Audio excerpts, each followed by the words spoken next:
Good morning, or rather, good afternoon.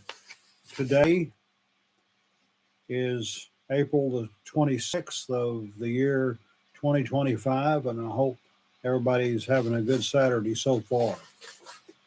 Yesterday, I did a video about April 1975, which was 50 years ago. Now we're going to talk about April 1985, that was 40 years ago.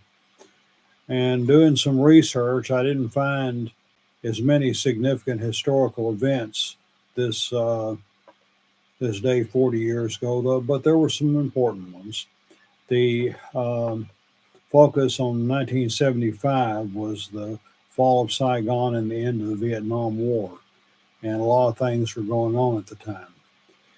10 years later, the war was going on between the Soviet Union and Afghanistan, and the Soviets began to transfer the burden of fighting to the Mujahideen,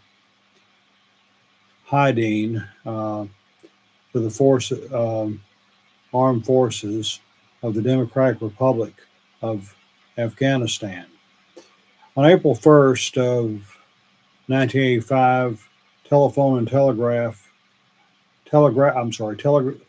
and Telephone Public Corporation and Japan Tobacco and Salt Public Corporation were privatized and changed their names to Nippon Telegraph and Telephone and Japan Tobacco, respectively.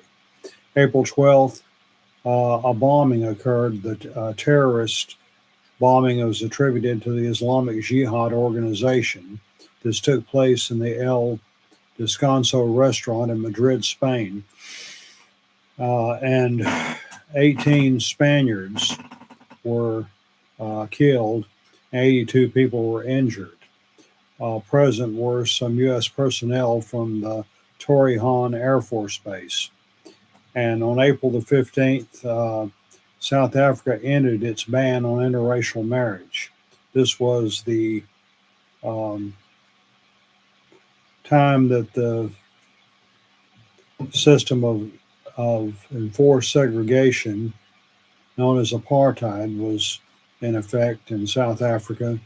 It would not end until 1994, but this was one of the steps in that direction. Although one black South African was quoted as saying that now I can sleep with a white woman at night, but during the day we're still required to go our separate ways.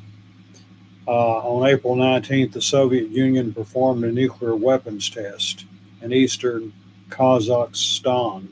April 23rd, Coca-Cola changed its formula, released New Coke. The response is overwhelmingly negative. The original formula was back on the market in less than 3 months.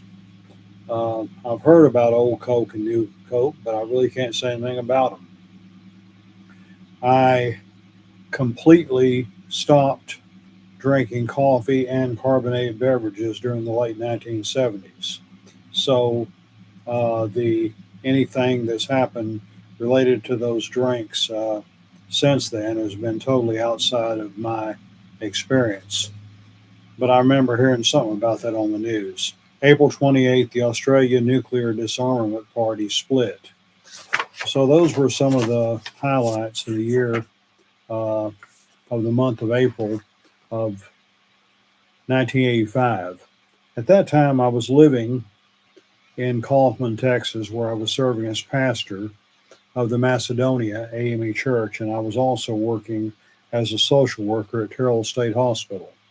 According to my calendar for that year, Good Friday occurred on April the 5th, and that night I preached at a Good Friday service at the Macedonia Baptist Church, pastored by the late Clay Berkeley, a good friend of mine. Yes, there's two Macedonia churches in Kaufman, Macedonia Baptist and Macedonia AME, and we there was sometimes we cut each other's mail, and some confusion there, but the two churches got along great, and I trust they still do. Then April 7th, that Sunday, that was Easter, I attended a sunrise service at the Mount Airy Baptist Church in Kaufman, and then, of course, preached about the resurrection of Jesus Christ during morning worship at Macedonia AME Church. And My sermon on April the 14th was on responsibility. That night, I preached at the Leisure Lodge Nursing Home. I always enjoyed going there. And one of the residents often asked me, do you have with you the song book that has Life's Railway to Heaven in it? And I said, yes, I do. She liked that song, and I would often play it on my guitar when I would go to services out there. Uh, April 18th was a big day. It was a Thursday. It was lobby day.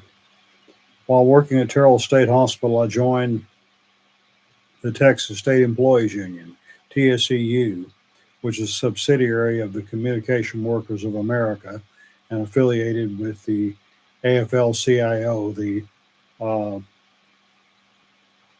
American Federation of Labor slash Congress of Industrial Organizations.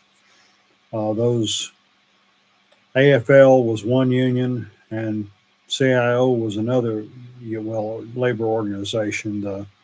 In the past, the American Federation of Labor was an organization of craft unions or trade unions.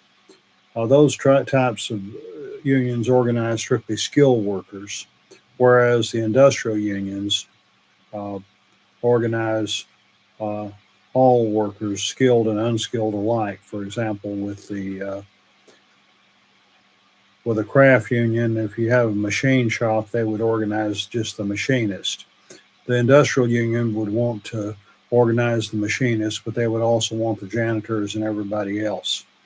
And they competed for members for years. And then in 1955, they settled their differences and came together as the AFL-CIO. Labor history is quite fascinating, and we picked up. We were on a bus picked us up on the campus of Terrell State Hospital, and we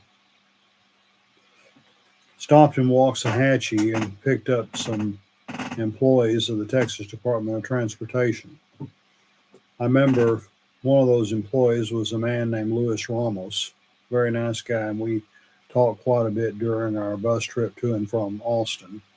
And after I moved to Kaufman 20 years later, I'm sorry, I was already in Kaufman.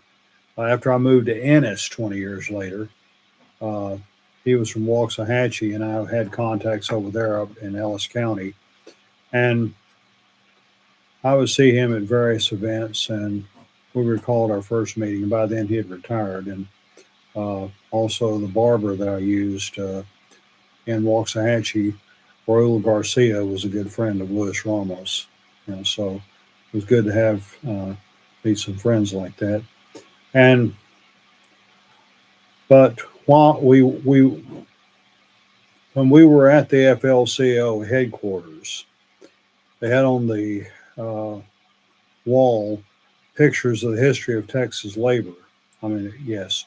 And there were some pictures of the Knights of Labor, one of the early unions.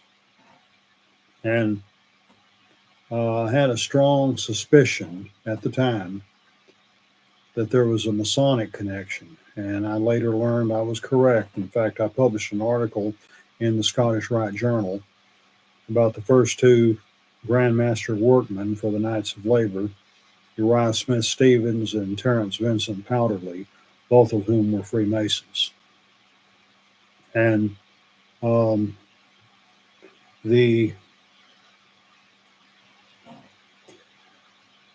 we had a rally at the state capitol in which the state senator from Austin, Gonzalo Barrientos, who had formerly worked at the Travis State School in Austin, was one of the speakers. I had met him previously in 1976 at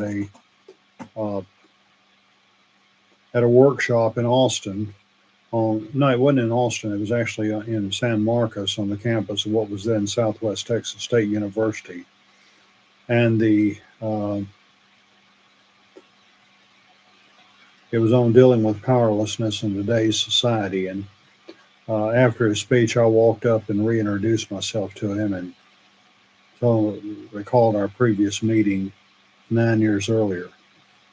And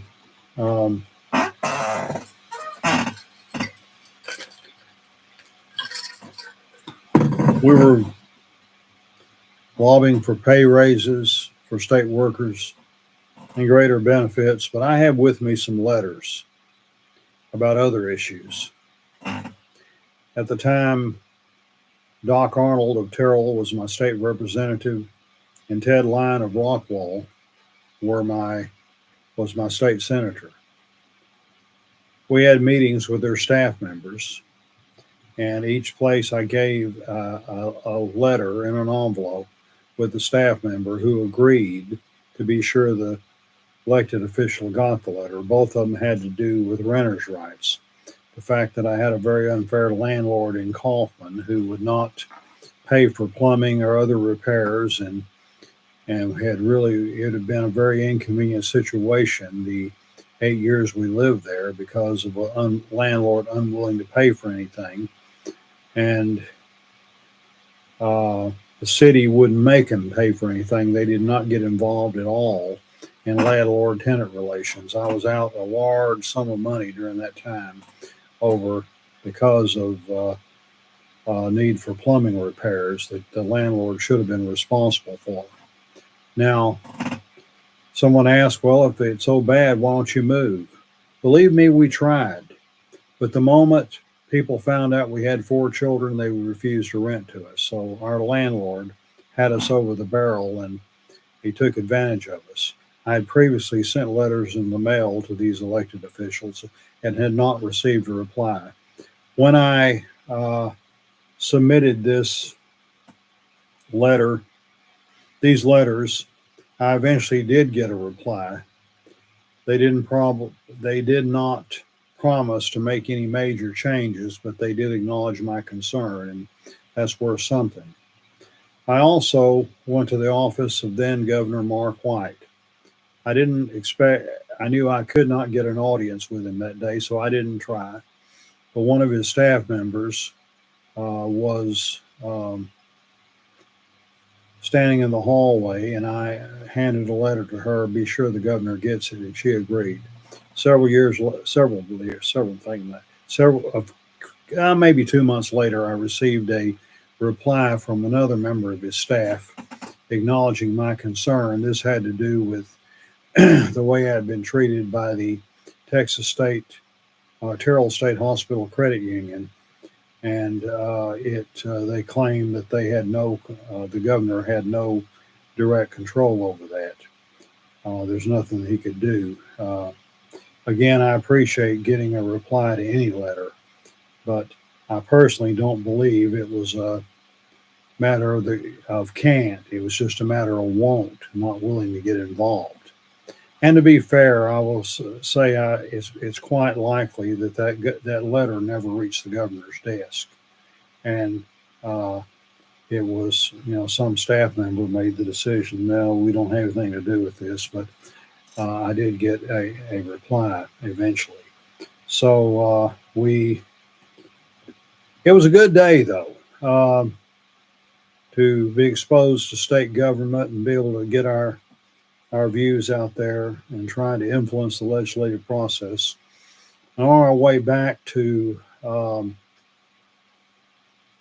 Terrell, we stopped at Abbott between West and Hillsboro. That's in Hill County. It's the part of Abbott's main claim to fame is the hometown of Willie Nelson. And we stopped and got some food at what was then called the Turkey Shop. It was a very popular restaurant right on 35. I've been there many times. And eventually the Turkey Shop closed, and I've been there since it was called Up in Smoke Barbecue. And they also had good food, but they didn't have the variety that the Turkey Shop had. It's my understanding that It's now called Still Smoking, and it's a barbecue place. I haven't been there. Main reason I hadn't is because I don't travel that route much anymore. When I was in Kaufman, later when I was in Ennis, traveling to Waco, that would be right on the route. But since I moved to Corsicana, I take 31 rather than 35, and so I don't get to that area very often. But if I do, I probably will stop there and eat sometime. I bet they have good food. Uh, on April the 21st was a Sunday, and our morning worship had a guest speaker, uh, retired presiding elder R.T. Thomas. I mentioned Reverend Thomas in my uh, recording yesterday because it was on, huh, interesting. This something just dawned on me. April 21st, 1975, a Monday, he licensed me to preach.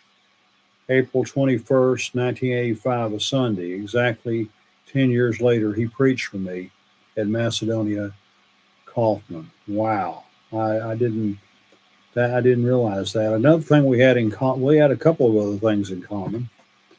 His first name is Robert, just like mine. His birthday was May 22nd, just like mine. Then the last few years of his life, on May 22nd, I would call to wish him a happy birthday. His wife referred to me as his birthday buddy. We talked about getting together sometime and have a birthday dinner. Unfortunately, we never got around to doing that.